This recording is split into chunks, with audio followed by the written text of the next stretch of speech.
Hello, everybody, and welcome back to the Charity Charge Show. Today, we are joined by Karen Houghton, and she is the CEO of Infinite Giving, and they are an incredible kind of financial advisory organization to support nonprofits.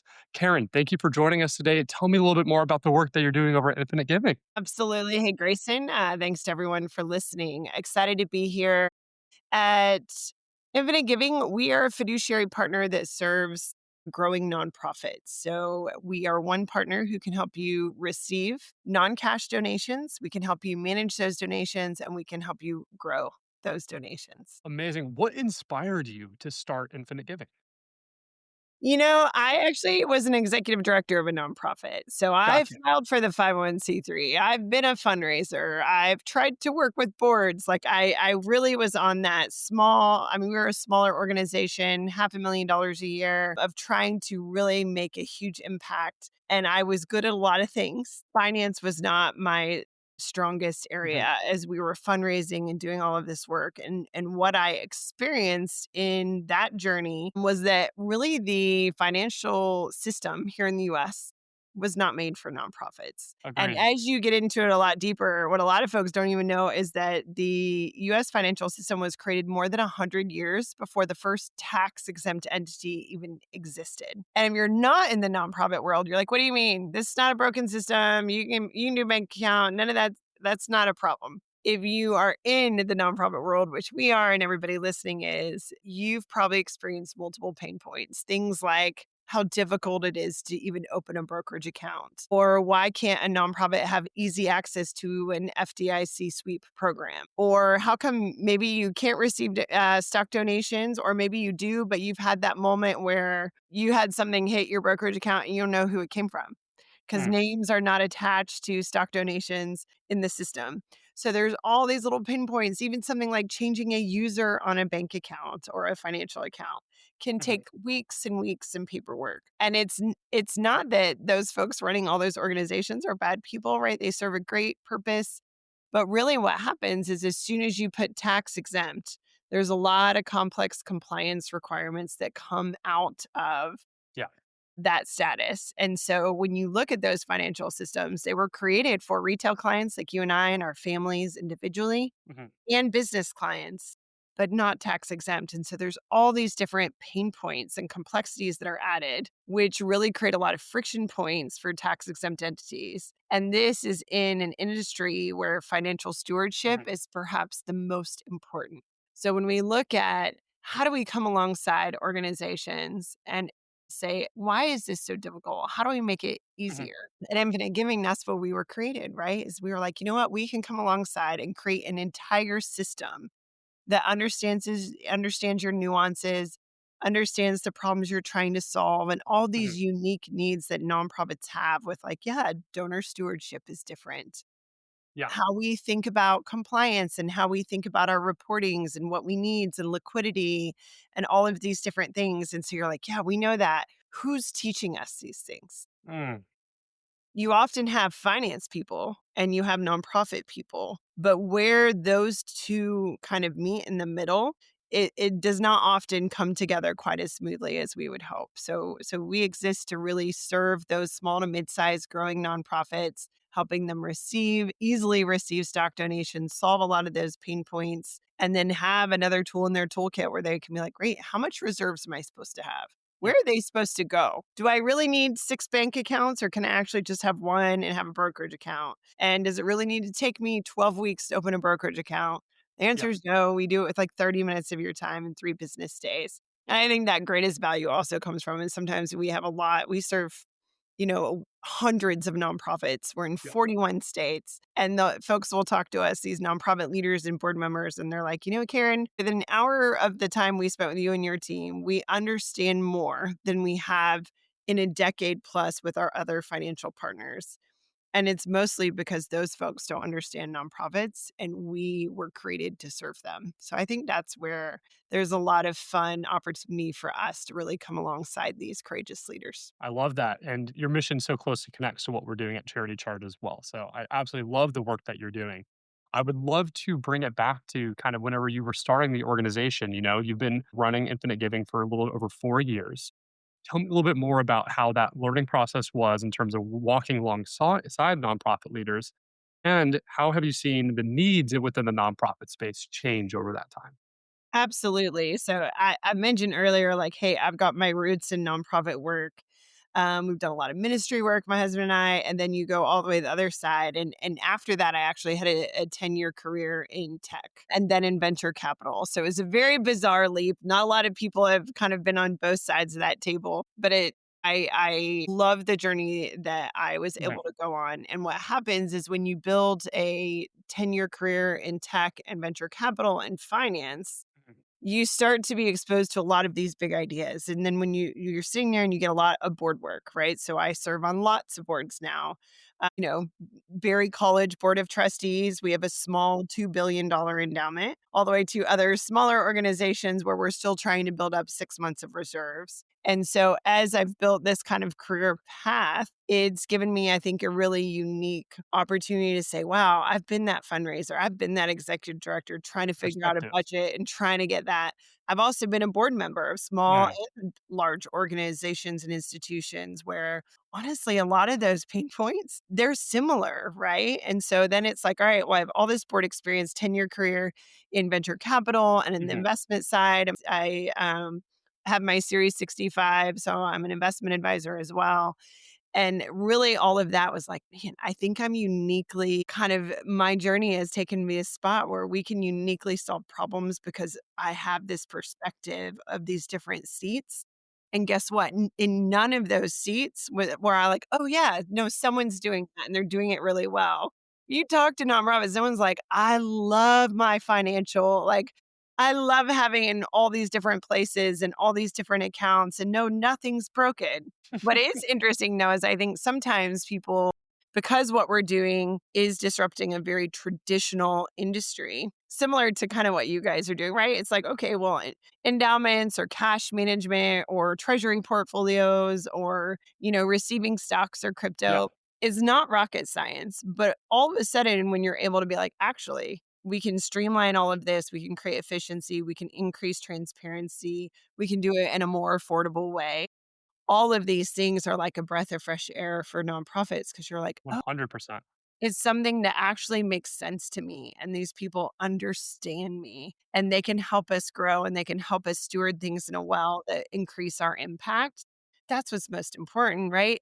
When you are anyone serving nonprofits, it's about the mission at hand, and money is what fuels the mission. And Kind of hand so in hand.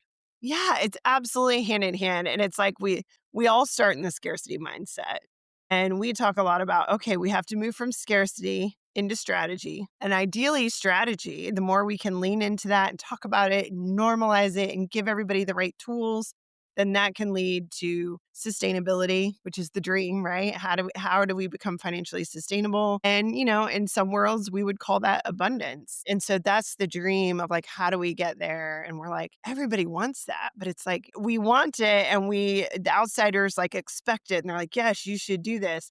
But it's not easy. And what are the action steps? Right. So it's like, all right, well, how can we come alongside you and make it easier and take something off your plate and to do it with consistent fiduciary oversight? I love that, and I would love to explore this year this need for this strategy and financial sustainability and stability has really been highlighted with some of the changes that are happening in terms of the nonprofit funding landscape.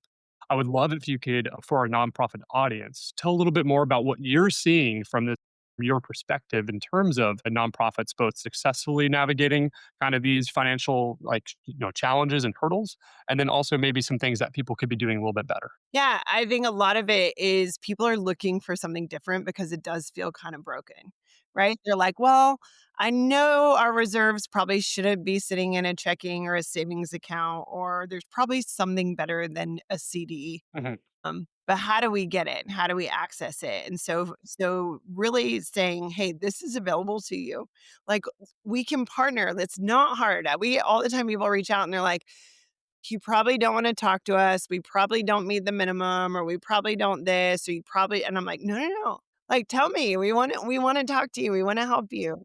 And that's such a huge gift to be able to just say, "No, no, no, this we are here for you." So I think, A, we're seeing a lot of organizations who are like, we want to be a little bit more financially savvy. What options are out there? And they're Mm, kind of finding us, which we love. So it's like really looking at what do we do beyond the bank? We love our bank partners, we love our community partners, operating cash flow, all that goes in there. But what do we do when we start to have some reserves? What do we do when we have a capital campaign that's going to take a couple of years or we get a grant? Where do we put it before we, spend it down? So I think it's looking for something new, right? That there's got to be a better way. And luckily now there is. I also think we are seeing a rise in endowments. They used to just be this is what higher ed does, really large mm, institutions. They're so lucky. We wish we could, but we can't.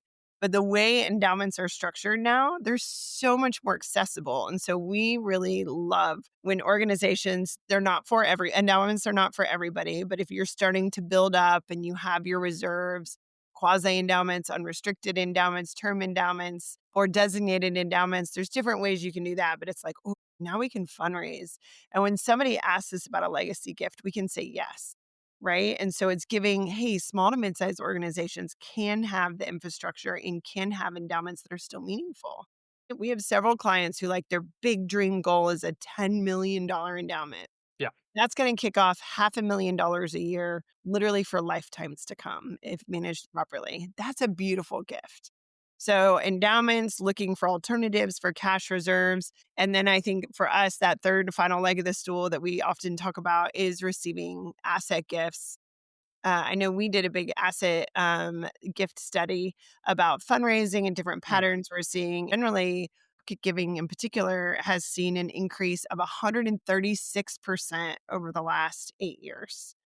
I know Dr. Russell James down at Texas Tech has done a ton of research on this, right? And it's showed that nonprofits who ask for stock gifts and pursue, I think are the words that he used, that pursue stock gifts in addition to cash raise 55% more. mm, Yet we still have 90% of nonprofits who are like, I don't have a brokerage account. No one asks us for stock gifts, so we don't give it. Or like we wait till they reach out. And I'm like, no, those donors are usually high capacity donors, yeah. more major gift donors. And if you're not talking about it, you're not set up, you're not capable, they're going to go find an organization who has the infrastructure and who handle a larger gift, right? And so I think there's an awareness of the tax efficiency for those big donors or generous givers, as we can call them, right? And they're saying, man, if I write a check, I'm giving to you from my smallest bucket of money, right? Mhm, In the US, most donor wealth, actually 90% of donor wealth is not held in cash. of course. It's held in assets like securities and real estate.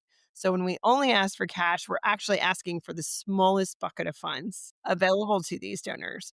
But if you start to open up more pathways of giving, like, oh, yes, we can take a legacy gift. Yes, you want to do an endowment. There are ways we can do it where it gives us flexibility, but we can honor your wishes. And also, yes, we can receive stock gifts. Mhm, The average online cash gift is only $128. The average stock gift is $8,000. Those are national averages. They're actually higher through our platform. But when you think about that, you're like, okay, I could do 62 credit card donors.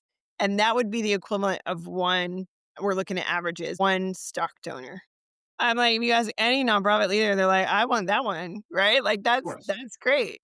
And the reality is you want all donors. You want everybody to be able to partake in your mission at whatever level they can. But But by right now, they're only capturing those 62. correct. Too many are, or they're like, well, I have it, but no one really does it. And I'm like, well, how easy is it for the donor? Is it on your website? Are you saying download a PDF, call us, email us, do all of that? That's the old system. So if Mhm, you can remove friction for those donors, I think that's where it's really meaningful. And we process tens of millions of dollars of stock gifts for our clients. Even in crypto, too. Crypto's an outlier. We literally processed a $330,000 crypto gift for one of our clients today, right before I got on this call. And we love it. We celebrate. We're like, yeah, like this is so exciting. This is a great news email.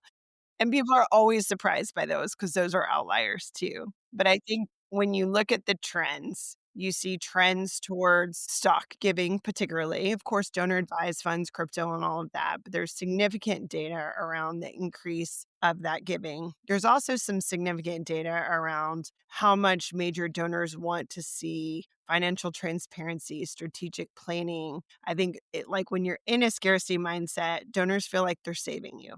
It's Mm, like that call of desperation because we feel it, right? I've been there. Like we feel it as a fundraiser, like, no, but we have. But if you can create a little bit of breathing room and start to create some strategy and purpose around, it's not just excess to have excess, but it's about, do you have enough? Do you have enough that if something doesn't happen, like if a donor doesn't come through or something, difficult happens, can you keep the lights on? Can you bring continuity to the people you serve? And then that becomes your responsibility, and thoughtful stewardship and finding someone who can walk that path with you is really important. And that's what we try to do at Infinite Giving. love that. A past guest kind of said that donors really want to be part of a winning organization. And Absolutely. that I think also really contributes whenever you can show and share your donors, like, this is what you're signing up to be a part of whenever you're working with our nonprofit. And we will be here for years to come. And the money that you are presenting for us is gonna, set up the next generation and the generation following for the Mhm. same benefits that you're seeing today. Yeah. I absolutely love that. Good.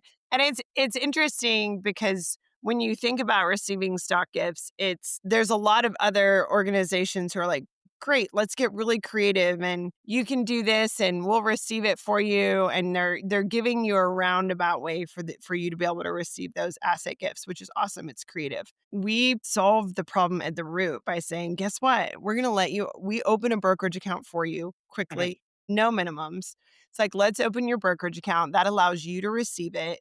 It allows you, we don't do any transaction fee on that stock gift. So it's Yeah. like, it's a full Complete stock. control.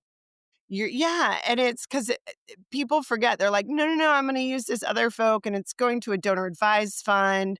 And then it'll go through here and then I'll get a check, which is great because it's a creative outlet, on like, how do we get around this? But the reality is, again, those donors are like, so this organization can't even get their own brokerage account. Like, I want to give my gift to you. I don't want to go give it over here to another org to take 5% and then eventually get to you. So we're again trying to just say, let's bring it in house. So we are that traditional Transparency. side of finance, but then we've Yes. modernized it and in that nonprofit way that streamlines a lot of it. I love that. If you could just share, as we're kind of wrapping up, an example of a nonprofit that's reached out to you, walk us through what that kind of story would be for them. Maybe one of the ones that's trying to grow their $10 million endowment. How it is being able to take non cash donations, enabling that growth. Yeah, so we're a fiduciary and financial partner, and so we're very modular. So some folks come to us and they're like, "I've got this money in my savings account or locked in at like a 2% in a CD. I need something better or different. Is it? It feels scary talking to an advisor. I don't want to risk this." I'm like, "Great, it's capital preservation. We understand that an advisor can still. We have a treasury portfolio that's currently targeting around 5%, fixed income targeting around 6%. There are lower risk, more conservative portfolios for cash. Other folks come to us and they're like, "Great, we need an endowment." And usually it's like, sometimes it's okay, we have some reserves, let's seed it, we can do a campaign. Usually it's like, hey, a donor said they wanted to do this. And I found out that previously we've told donors no. And I'm like, please don't tell your donor no. Let us help you. There are ways that we can do this in a way where it works for you and that donor. Or to your point, sometimes it's like, we just want to improve our stock system. Yes, we can do it, but it's, manual and they have to call me. And then we forgot to check the brokerage account and then our finance. So I think whether you're trying to solve the problem of streamlining or opening up, stock, crypto, DAF giving, or it's the cash management, we usually say, great, we can solve that. Let's get going. There's no onboarding fees, there's no initiation fees. We understand you. But usually what happens is most of our clients start to grow into those other areas because they come for one of those pain points. And then usually we get thanked a lot. And they're like, wait, you can actually also solve this Mhm. and this, and you can do that. I'm like, yeah, you can receive a stock gift. We can liquidate it. And if you're doing a capital campaign that we're holding, we'll liquidate it, automatically move that money over there. We'll reinvest it into some mutual funds. We took care of the receipting, the liquidation, the reinvestment, everything for you. And their eyes just get really wide. And they're like, we didn't even know somebody like you existed. And I'm like, this solution did not exist before us, but our goal is to make your life easier. So I think those journeys look differently. Depending It's on where their needs are. Yeah. Yeah, but it's the idea is we grow with them and we can Love serve it. them in whatever way. We do policy creation, quarterly board reporting, we'll join board meetings. So it's a mix of really beautiful financial technology along with people and services that understand nonprofits. Love that. Karen, thank you so much for joining us today. We can end on the final note of where is our organization going? What's on the time horizon that you're really excited for? Yeah, thanks for asking. We are excited to meet new nonprofit leaders. So we're working with new organizations all the time, onboarding them. So if you find us, we'd love to meet you. It's infinitegiving.com. I would say the other exciting thing we have is I have a book coming out in December. It's called Funding Your Mission, and it's a modern guide to nonprofit finance. Because when you look at resources, there's a lot of great financial resources, a lot of great nonprofit, but what about nonprofit finance? So it's a very niche book, but it's a lot of what we talk about for board members, for finance teams, for nonprofit leaders, for anyone who's just like, well, is there a better way? How do we think about this? And then we share a lot of data of like, hey, here's research, here's hundreds of organizations we serve, here's what they're doing, and here's what we found works. Love that. And how would a nonprofit leader get a hold of your book? Yeah, so we'll be having them for sale on our website, infinitegiving.com. It'll be on Amazon. It'll be in all those different areas. But again, Funding Your Mission coming out in November. Amazing. Well, late November, early December. Sounds good. Karen, thank you for joining and sharing more about the work that y'all are doing. I really appreciate the conversation and the time you gave sharing that incredible mission. Yeah, thanks, Grayson. Appreciate you and Charity Charge.